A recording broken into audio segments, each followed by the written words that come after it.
Монголын холбог тулаанчид Аз ТV-ийн аврах шалгуурлах тэмцээнд оролцсноо. Сайн байцгаана үзэгчдээ глобал медиа эхэлж байна. Студид хөтлөгч Гамбитын баасан сур ажиллаж байна. Анхаарлаа хандуулна. Автобусанд төрсөн эмэгтэй жолоочтой хийсэн онцгой ярилцлага. Зөвхөрлөлтгүй аялагчид найзууд хойд төлөлийн туяа үзэхийн тулд Орос даяар 20,000 км зам туулжээ. Путин өвлийн өвгөн Орос улсын улсын ерөнхийлөгч Москва орчмын сургуулийн сурагчдын мөрөөдлийг биелүүллээ. Дангина Tulсын кино үдэлж ахуйтай танилцах автобустай аялал. Жонон өвлийн гэр бүлийн парк амралтын өдрөөр хажихвэ. Улаангомоос Улаанбаатар чиглэлийн хот хоорондын зорчигч тээврийн автобусанд бяцхан охин мэндэлжээ. За бяцхан охиныг хот хоорондын зорчигч тээврийн Төмөнд нээлттэй хязгаарынхан компани автобусны жолооч болон тус автобусанд зорчиж явсан зорчигч нар их барьж авчээ. Энэ нь тус компани автобусанд бяцхан зорчигч мэндэлж буй 2 дахь тохиолдол болсон байна. Улаангомоос Улаанбаатар чиглэлд зорчиж явсан Төмөнд нээлттэй хязгаарынхан компани автобусанд бяцхан охин мэндэлжээ. Автобус Завхан аймгийн Их ус сумыг өнгөрч 15 км-т явж байхад 29 настай жирэмсэн эмэгтэй гинт хүчтэй өвдөж эхэлжээ. Хугацаа давчуу байсан учраас 44 зорчигчтой автобус замын хажуу руу зогсож жолооч болон зорчигч нар хамтран бяцхан хүүхдийг их барьж авчээ. За энэ их сонирхолтой их гоё бэлгшээлтэй үйл явдал болж байгаа. 2 сарын өмнө бас манай компани Төмөнд нээлттэй хязгаарын компани автобусны дотор эрэгтэй хүүхэд төрсөн. Оюутан хүүхдийн мэдлээ тэгээд бас иргэд эмнэлгийн тусалцаа үзүүлсэн. Тэгээ энэ үйл явдлаа 2 дахь тохиолдолд надад таарлаа. Тэгээд одоо манай компанид ингээд охингүй 2 мэдлсэн учраас манайхан бас бэлгшээд манай хамт олон бол манай захирал эдгээр юм бэлгшээж гоё үйл явдал болж байна гэдгийг бас баяртай хүлээж авч байгаа маа бид нар ч бас эрэлттэй бэлэгдэлтэй одоо энэ шинэ он гараад бас гол мөрөн жил гарч байгаа энэ мөчтөр ийм гоё мэдлэг тохиолдсонд бүр их бэлгшээгээд их гоё бид нар бол догтлаад баярлаад ийм үйл явдал болсон бас сэтгэл гоё л байд юм байл.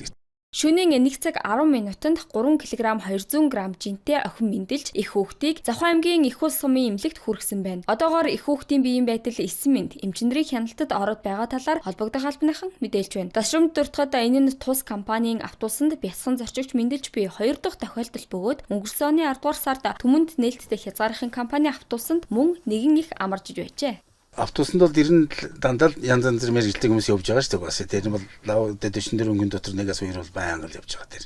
Тэгээд эндээс нэг эмнэлгийн мэрэгжилтэй хүн явсан байли баг. Юу тэгсэн. Баг хэмжээнд юу тэгсэн. Тэгээд ойр би юм гээгээ одоо 19 жилийн дараа энийг ингэж яана гэдэг бас тэр маш их тустай болсон бид нартэй. Гол бид чи хэрэгтэй хүмүүс бас хэцүү шүү дээ бас. Хүүхдийг их барьж авах үед гадаа хасах 40 хэмийн хүйтэн байсан ч автобусанд эмч мэрэгжлийн хүн зорчиж явснаас гадна бүгд яаралтай үед шуурхай арга хэмжээ авсны хүчинд их хүүхдийг эсэмэнд амаржуулж чаджээ. Өнгөрсөн оны 10 дугаар сард мөн дээрх компани автобусанд хүүхэд мэндэлж байсантай холбогдуулан Төмөнд нээлттэй хязгаарынхан компани хамт олон энэхүү баяртай үйл явдалд ихээхэн бэлгшээж байгаагаа илэрхийлж байна. Мөн энэхүү үйл явдалтай холбогдуулан автотээврийн үндэсний төвөөс эсэмэнд амарчсан их охин хоёрыг 18 нас хүртэл хүссэн үедээ орон нутгийн бүх чиглэлд мөдөлбөргүй зарчих эрх бэлгэлсэн байна. Жанжугдэрч Баттэрч Евгений Павлов Пүрвсрүм Марлма Аист Глобал. Үзэгчдээ өргөжлүүлэн цөөн хормын мэдээг хүргье. Зам үеийн гайл нэг бүрийн онцгой татвар нь 44,000 төгрөгийн үн бүхий 408,000 ширхэг архины хуурамч акцийг шалгалтаар илрүүлжээ. Энэ нь улсын төсөвт орох 17.9 тэрбум төгрөгийн татвар юм. Гайлд 20,000 кг 12 дэх төрлийн 4,500 ширхэг баглаа бодолтой бараа мэдүүлснээс ганцхан хайрцагт хийсэн шалгалтаар дээрх хуурамч акцийг илрүүлжээ. Холбогдох хэрэг зөрчилд 2.3 тэрбум төгрөгийн торгуул ногдуулж 3.3 тэрбум төгрөгийн татварыг нөхөн төлөвлөж улсын төсөвт нийт 5.6 тэрбум төгрөг төвлөрүүлжээ. Зочлох үйлчилгээний байгууллагуудад зэрэглэл тогтооно. Өмнө нь дээд зэрэглэлийн зочид буудал жуулчны баазад англи зэрэглэл тогтоодог байсан. Харин одоо зочлох үйлчилгээний байгууллагуудыг нийтэд нь хамруулах гэж байна. Ингэснээр үйлчилгээний чанар хүртээмж олон жишгт хүрнэ. Гадаадын хөрөнгө оруулалтыг татах боломж бүрдэнэ. 1 сая жуулчин хүлээн авах зорилттой хүрнэ гэж үзэж байна.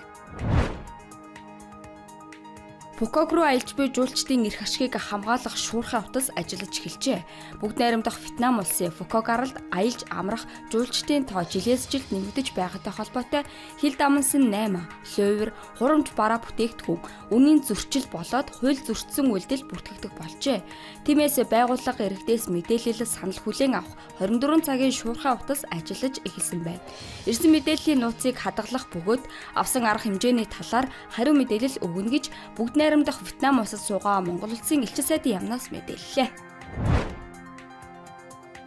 Нийслэл 2026 оныг бизнес эрхлэгчдийг дэмжих жил болгон зарлалаа.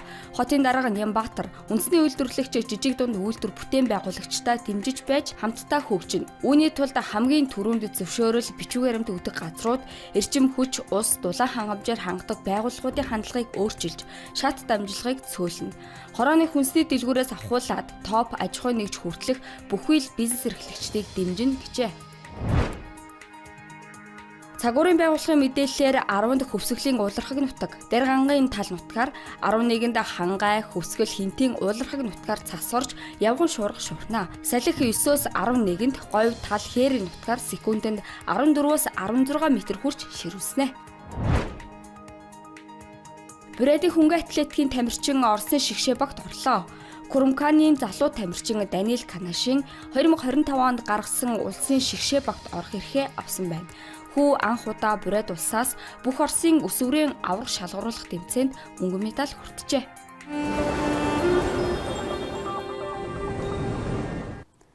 Найзуудын баг шинэ жилийг Орос дугтахаар шийджээ. Гэхдээ хурш Брэдэд биш, алс Мурманскд ийм санаа тэдэнд хэрхэн төрсөн. За мөн яагаад 20,000 км замд гарсныг одоо хүргье. Шинэ жилээс хэдхэн хоногийн өмнө Улаанбаатар хотын төвд байрлах нэгэн кафенд цөөн хүнтэй баг цугларчээ. Гаднаас нь харахад өглөөний кофе унгаа, ажил хэргийн яриа өрнүүлж буй хэдэн нухацтай ирчүүд ч юм шиг. Гэтэл үнэндээ 4 найзыг нэг зүйл нэгтгэжээ. Хэдхэн минутын дараа тэд гайхамшигтай аялалд гарах гэж байлаа. За бакэ. Ой.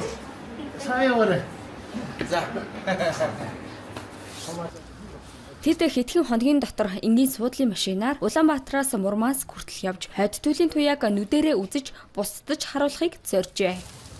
Бидний өөрсдөө яг эцсийн зорилго бол одоо яг туйлын туяа үүсэх байгаа. За тэгээд туйлын туяа гэдэг зүйлийг одоо хамгийн одоо яг нэг хүний баг байж болох зардлаар яаж үзэж болох вэ? Мэдээж одоо юу гэдэг автомашинтай явж байгаа учраас нислэгийг бодвол илүү хоног хугацаа жоохон шаардна. Гэхдээ өөрөө зардал бага учраас энэ замыг сонгож байгаа. Бидний баг дээр одоо 4 хүн байгаа. Нэг хүний зардлыг бол унжаа 5 саяар тооцож явж байгаа. За тэгэл ер нь бол одоо нөгөө хамгийн байж болох боломжит зардлаар хүн олон хоногоор тэгээд Оросын одоо бүс нутаг дээгүүр тэгээд одоо аялагч хүний бас үзэж болох нэг томоохон зорилго нь бол өөрөө туйлын туяа байдаг. Тэгээ энийг ерөнхийдөө одоо нөгөө биднээс Оросд одоо визэг учраас зорчоод тэнд нь очиод ингээд үзэж болох юм байна гэдгийг л ерөнхийдөө илүү хүмүүс хүргэх гээд байгаа л гэсэн үг. Энэ сурвалжлагыг үзэж байх үед найзууд замынхаа ихэнх хэсгийг тулчсан байна. Тэд Новосибирск, Красноярск, Екатеринбург, Казан зэрэг Оросын томоохон хотуудаар аялжээ. Шинэ жилийг Москва хотод угтаж, нийслэлээр баг зэрэг зугаалаад шууд Умард зүг Санкт-Петербург, Мурманскийн чиглэлд хөдөлсөн байна.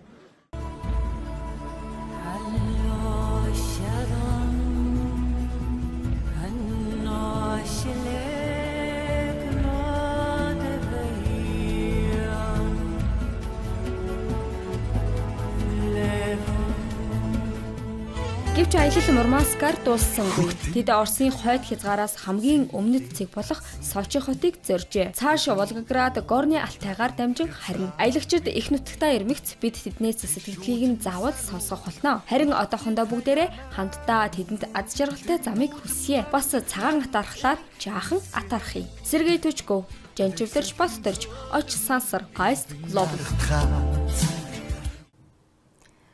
Шинэ жилийн баяраар Орос албаны улсын ерөнхийлөгч Владимир Путин өвлийн өгнөдөр хувирлаа. Тэрбээр Москва орчмын сурагчийн Оросын хамгийн баруун бүс нутаг болох Калининград хотын дэлхийн далайн музейд зочлох хүслийг нь биелүүлсэн байна. Хүү сэтгэл хөдлөлөө Путинд биечлэн илэрхийлжээ. Тэднийг утсаар ярьсан яриаг дараах сурвалжлагаас үзнэ. Шумбагчта, шумбалт. Шумбалтыг эхлүүлж байна. Энэ бол 7 настай Игорь Степаненко. Тэр гэр бүлийнхээ хамт Калининград хот дохоо дэлхийн далайн музейд очихыг олон жилийн турш мөрөөдсөн нэгэн. Гэвч Игорь өндөр бүлийн нэг учир тийшээ очиход хэцүү, өртөг өндөр байжээ. Калининград нь тэдний гэрээс басчиг хол. Тиймээс Игорь өвлийн үгэнд загтал бичиж өвөөдөл найджээ. Харин өвлийн үгэн хүслийг нь биелүүлжээ. Учир нь хүүгийн өвлийн өвгөн нь Владимир Путин болсон юм. Байна уу? Игорь. Сайн байна уу хүмүүс? Сайн байна уу? Сайн байна уу? Чи гэр бүлийнхэнтэй хамт байна уу? Тийм ээ. Сайн байна. Та нарт бүгдэнд нь баяр хүргэе. Игорь, шинэ жилийн мэнд хүргэе. Ээж чинь, аавд чинь, ахт чинь, бас нөгөө том ахт чинь баяр хүргэе. Чи олон ахтай юм байна. Сайхан байна. Үнэхээр гоё. Та бүхэнд шинэ жилийн мэнд хүргэе. Чамд болон танай гэр бүлд ад жаргал хүсье. Калининград ямар байна? Таалагдж байна уу? Юу үзэж амжив? Нравится. Маш их таалагдж байна. Миний мөрөөдлийг биелүүлсэнд баярлалаа. Да, так что исполнили мою мечту. Зүгээрээ харин чи юу үзсэн бэ? Юу нь хамгийн их таалагдсан бэ?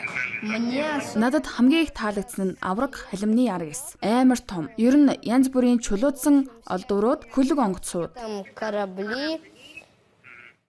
Өнөөдөр музей орсон юм уу? Тийм ээ. Сайн байна, сайн байна.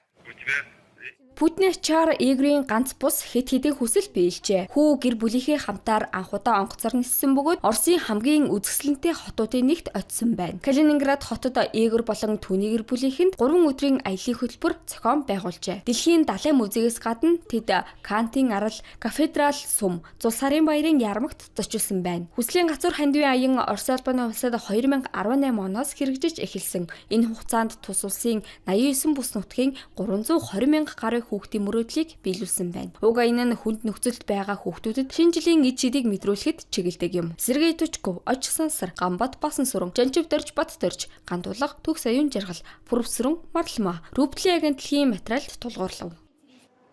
Видели бы вы это, ребята. Өвлийн энэхүү зурвалсхан үед жуулчдад зориулсан хөтөлбөрөөр элбэг байдаг. За үүнтэй холбоотой монголчуудад ч нүүдэлж ахуйгаа эргэн харах, танилцах, байгалийн сайханд аялах, зугаалах өргөн боломж нэгддэг. Энэ амралтын өдрөөр хайчих вэ? Урлаг соёлын зарим үйл явдлаас танилцуулъя. 10-ны бям гарагт 17 цагаас төмөр замын чуулгын Ганзан паласт цагаан лаваа чуулгын Намадаг Леженд адын урлаг өв соёлын тоглолттой. Үндэсний урлагийн бүхэл үзүүлбэрүүд багтсан зэрэгцээ цамын бүжиг, уран угралтын гайхамшигыг харах боломжтой. 10-ны бям гарагт нүүдэлчин ахуйтай танилцах автобустай аялал гарна. Улаанбаатараас Монгол Намадаг, Монгол Намадагаас Улаанбаатар чиглэлийн автобустай аяллаар засан цагаан талд жинхэнэ Монгол ахуйтай танилцах боломжтой. Тодорхойлбол Монгол ёсоор ухтан авах нүүдэлчин айлд тухлаж, уламжлалт эдээ ундаа хоолноос цоглож, морин хуур ардын дуу эрүүл магтаал сонсноо. Цагаан эдээний гэрт Монгол арх нэрж монголчууд эрт үеэс дархлаагаа хэрхэн дэмжиж ирснийг мэдэж авна. Банхар нохой, алын үйлчөө, хашаахороо, өвлийн малгайтай танилцсан. Нүүдлийн хүсэг, морь, сарлаг, тэмээ унаж, морин тэрэг, чарга, тэмээн сүг, унах зэргээр байгалийн сайханд соёл хаврууга эргэн харах боломжтой. Аялал өглөөний 9 цаг 30 минутаас Улаанбаатараас хөдөлж 11 цагт нүүдэлчдийн үйлчөөнд хүрэх юм байна. Сонирхуулахад мэргэжлийн зурагчин тухайн газарт ажиллаж дурсамжигтэй хамт бүтээлцэнэ. 11-ний нэм гарагт 10 цаг 30 минутаас буян тухай спорт зохицолбор дах Жонон хүүхдийн өвлийн парк хүүхэд багчуудаа хүлээн авна. Гэр бүлийн хэмээн онцолж буй тус паркийн гадна талд пони буюу одомор унаж, чаргаар гулгаж, мөсөн дээр дугуй унаж, цахилгаан машин жолоодож, угсаатны музейгээр зочилж, цаа буг, тэмээтэй зураг даруулж, илжигтэй танилцсан. Харин дотор талд хийсвэр орчинд 360 VR тоглоомор тоглож, халуун орны ховор сонин амьтдтай амьтны хүрээлэн үзэх, аимшигын төрдөг байшингаар аялан бяцхан айцыг мэдэрнэ. Мөн өв соёлын өргөөнд зочилж Монгол ахуйтай танилцсан уламжлалт тоглоом наадгаагаар тоглох боломжтой. Түүнчлэн нумсан харавхыг заалгаж, хийлдэг болон эргэдэг тоглоомор тоглох, трамплин дээрээс үсрэх гих мэтээр бүтэн өдрийг хөвгчлөлтэй өнгөрүүлэх боломжтой байна. Мөн хөвгчлөлтэй аялаалагч циркийн бяцхан тоглолтож болох юм байна. Ээж аавуудыг ч мартсангүй. Тэдэнд амрах тухлах орчинг бас бүрдүүлжээ. 11-ний нэм гарагт 18 цагт Баян аймгийн хөгжимт драмын театрт Лил Жакийн амьд хөгжмийн тоглолттой.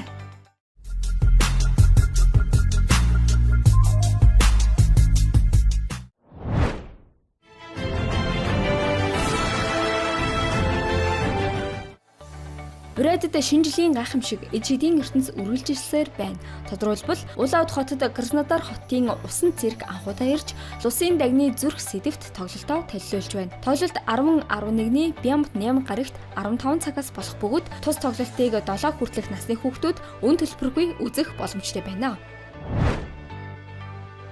Түүнчлэн энэ амралтын өдрүүдэд Брэдийн галууд нууранд загасчлалын тэмцээн үргэлжилж байна. Тэмцээнээс гадна олон төрлийн сонирхолтой үзүүлбэрээр дүүрэн байна.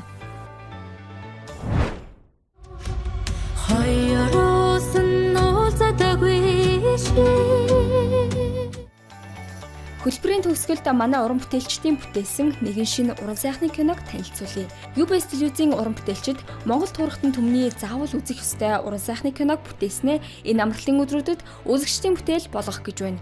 Дангина хэмээх уран сайхны туйлсын кино бүх кино театруудын дэлгэцнээ гарч байна. Ice Global амралтын өдрүүдээр болох соёл урлагийн зарим үйл явдлаас танилцууллаа. Амралтын өдрөө сайхан өнгөрүүлээрэй. Эрхэм үзэгчдээ та бүхэндээ глобал мэдээ баасан гарагийн дугаараа хүргэлээ. Анхаарлаа хандуулан хамт байсанд баярлалаа. Баяртай.